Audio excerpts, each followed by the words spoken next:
Gloria, I'm so glad to be here with you talking about Black Lives Matter and equity issues and just what it's like to be Black in a rural community. I'm sure it's different than other places you've lived, and you've lived all around the world. Was it a shock at all to move to a rural community, being that you have lived in such urban spaces previously? Yes. So for me, because I was still in California, I felt like I had a mindset like, oh, it's just going to be like, exactly like LA and Orange County because we're in California. And, I've spent time in in San Francisco. So I thought it was going to be kind of like that.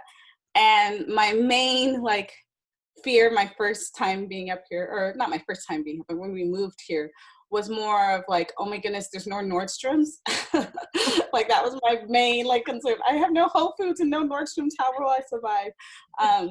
You tend to survive pretty okay.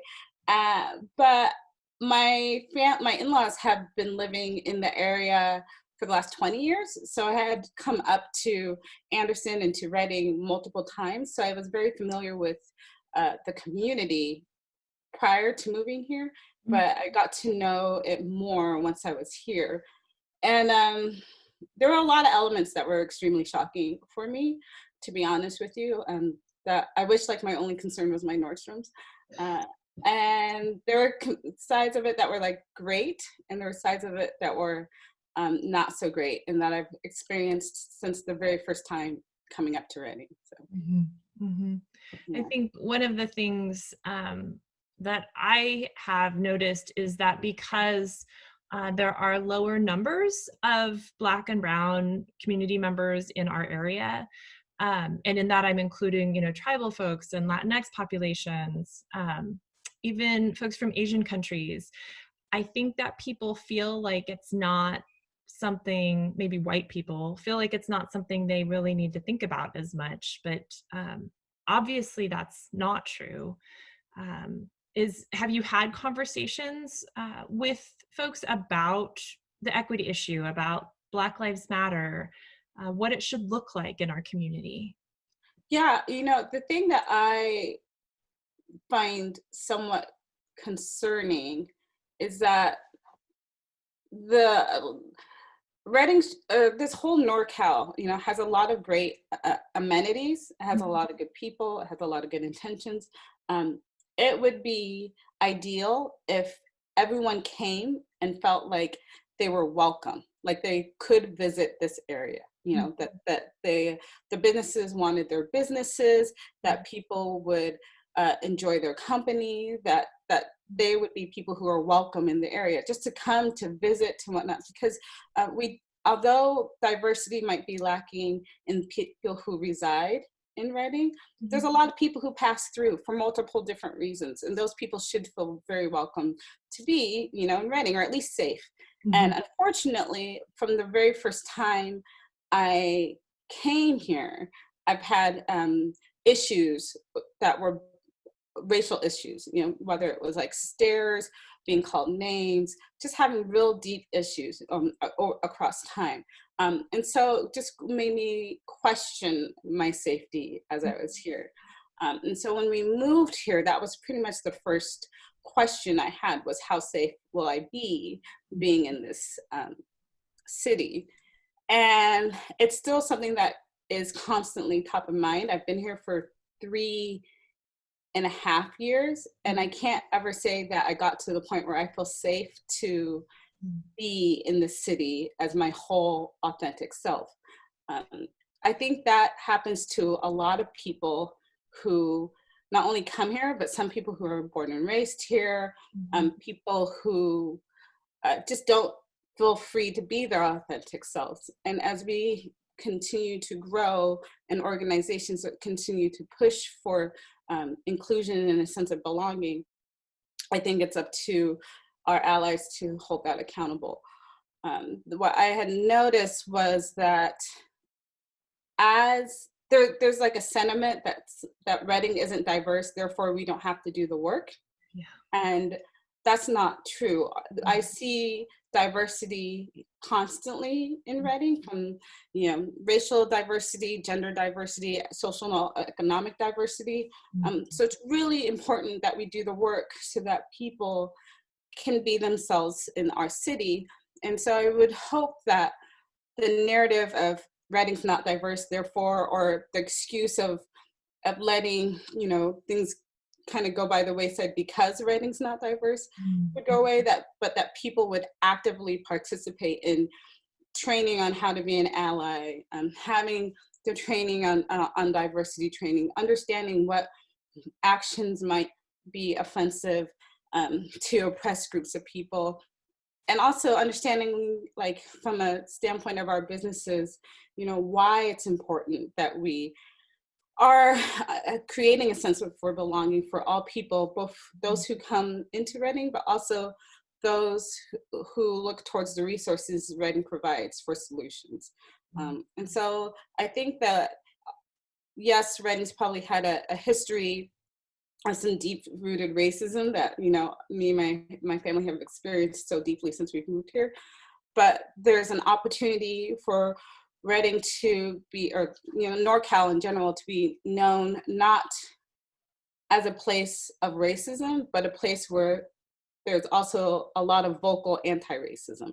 And I think that that's where I would be pushing people towards, to be vocally anti-racist, and to let that whole sentiment of comfort racism, like racists being comfortable here, for that to go away, and say that we are a city that's, or a collective that says we are anti-racist. We want all people to feel welcome here. And if you are holding racist sentiment, you will feel very uncomfortable in this place, because that is no longer the beliefs that we have. And so as long as we can move forward towards that, that would probably be what I would love to see the city do. Yeah, absolutely. And I would think in your mind, as certainly in my mind, that's more than just like the city of Anderson putting up a no room for racism sign. That's not what it takes. It takes actual cultural change. You talk about doing the work. That can be really uncomfortable for people, confronting whiteness or confronting privilege. But you teach those classes, don't you, as part of the work you do? Yeah. Yes. So I do teach how to be an ally, and what does privilege look like, and things of that nature. And it's important to recognize it, and to go ahead and make those changes within your organizations. I feel like if organizations can do the work inside their organizations first, then they can do the work outside their organizations as well. And it's important for people, especially, the majority of the racism that I've experienced is on outside, but my children have experienced it are like within their school settings. And so we don't want kids to grow up around that. So teachers who are also involved with, all different types of children should be actively participating in anti-racism training, and talking to the kids, and doing things of that nature to eradicate it as well. That's great. It can be such an uncomfortable topic to talk about for so many people. And I think part of that's because we haven't talked about it for so long. And as a matter of course, because we haven't talked about it and acknowledged it head on, I think it's really embedded itself into a lot of the policies that we now see out there, either on the state or local or even the federal level, in terms of credit ratings, in terms of cash bonds, in terms of childcare availability, the way we fund our schools. A lot of those things are just really embedded racism. Voter access. That's one of the things that you feel really passionate about, Gloria, in terms of electoral participation, right? Yeah, I think the aspect of equity is not only regarding, like, voter suppression and gerrymandering, which is all about how do we even get people to have their voices heard from the political standpoints, but it's also within our workplaces, looking at the gender pay gap, the racial pay gap, and where inequality might come there. It's the school to prison pipeline, and how we feed that into that narrative. It's how we discuss people who come from the LGBTQ background, and how we deal with that as a narrative in our city, and where those citizens feel comfortable with. There's so many aspects of what we can do as organizations, again, inside as a city inside and as a country. And I think the work has to be done there. Like, you should be able to look at your organization and say, do the people in this organization have a sense of belonging? You know, do they feel like their voices are heard?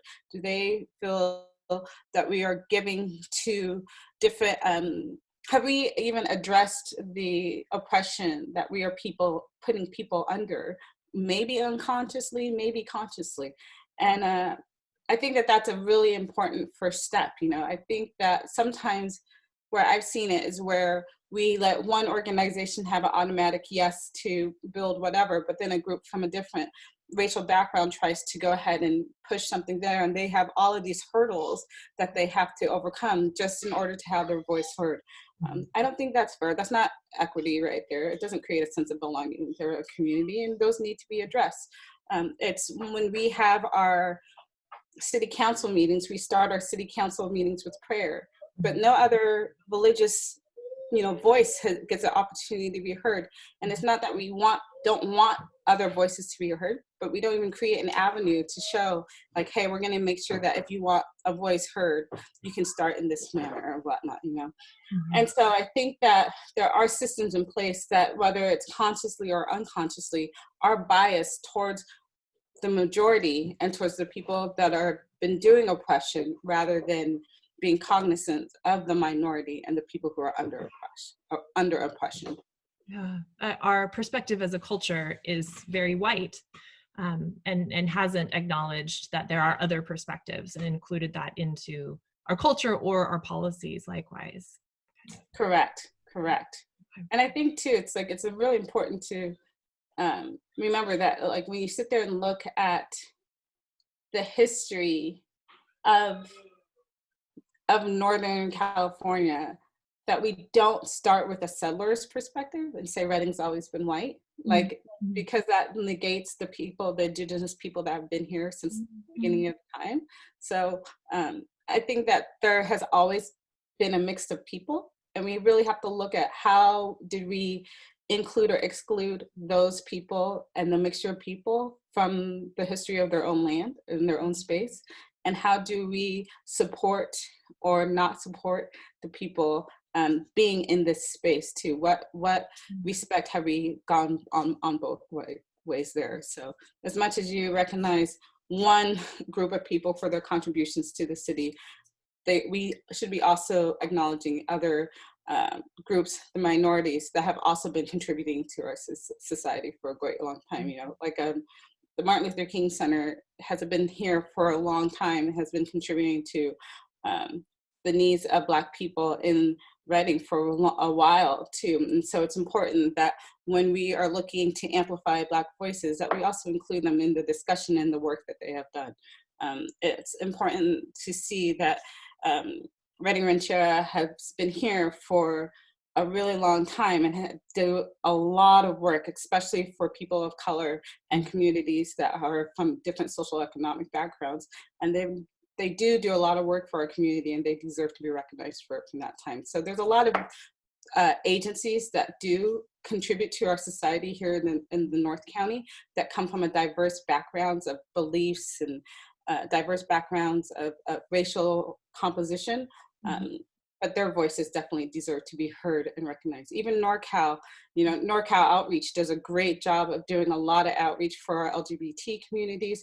And it's important to recognize the work they do and the history that Redding has in oppressing people of that community as well. That's a really beautiful way to put it, Gloria. I appreciate your perspective and raising the voices that are already here. That's something important to remember, certainly, and also to really integrate into our view of our home, our mutual home. So thank you for that. Is there anything else you'd like to add to this conversation?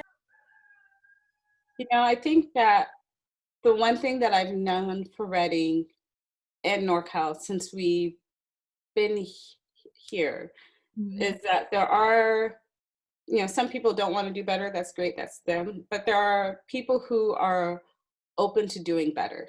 You know, I know that when we recognize it in ourselves, we do better. You know, our community is not ignorant to pain. we've experienced a lot of pain and a lot of coming together.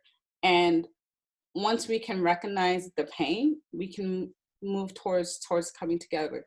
And saw it in the fires. You know, it didn't Mhm. take my house to be on fire for me to recognize that other homes were on fire, and for me to give from what I had in order to help those who didn't have. And that same type of action is needed for people when they are in a position of being less, you know, than in any way. You know, we sit there and look at our own privilege and say, I recognize that you are now in a position of not being in privilege, of being oppressed, of being other, of being the minority. And I'm going to recognize my privilege and do something about you being in that minority. Mhm. And that underlining thought is very prevalent in our city. Like, they always want to do something. Mhm. Um, so let's do what's right. You know, Mhm. let's do what's right. Let's amplify the voices of those who are oppressed. Let's remove the oppressor, um, or call them out for their actions and hold them accountable to do better. And I think that once we can do that, we can move forward into a spot where everyone wants to be here because they know that they're welcome here.